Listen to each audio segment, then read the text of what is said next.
Question number 25. An electromagnetic wave is traveling through a vacuum. Okay, what could be the wavelength and period of the electromagnetic wave? So what is an electromagnetic wave? An electromagnetic wave, one of the common properties of electromagnetic wave is that all the electromagnetic waves will travel with a speed equal to 3 into 10 to the power of 8 meters per second. Okay, this is what it is. So how do you relate this wave, this velocity to wavelength and period? We know that velocity is equal to f into lambda, but frequency is not given. So what you do? You write this as lambda divided by t. So this is your lambda, this is your time period. So first find lambda by t over here. Okay, when I do this, what do I get here? Let me use my calculator to make it more faster. Where is it? It's here, right? So now, first let us do it here. So now what we'll do is, first let us find out 1.2 divided by 2.5. 1.2 divided by 2.5. I'll just take the numbers over here because the coefficient should be 3. So when I get this, I get 0.48. Incorrect, right?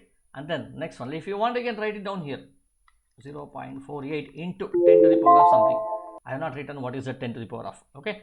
Then this is 1.2 divided by 2.5. You also get this one here to be 0.48. Why do I write incorrect? Because power could be 8, but it should not be 0.48, right? Because if it is 0.48, definitely it is not an electromagnetic wave. It should be 3 only. So these two are incorrect. Now what is 1.2 divided by 4? Because I want to eliminate the options, right?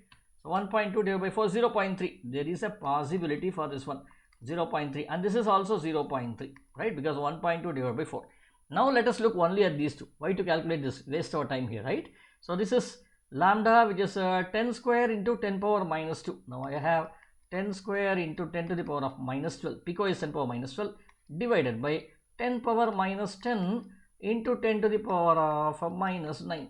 Okay, so what happens here? 10 square into 10 power minus 12 will be 10 power minus 10. So this along with this goes away. So you get the answer as 0.3 into 10 to the power of plus 9, which should be equal to 3 into 10 power 8. Now you need not do this one. So answer is C over here. Okay.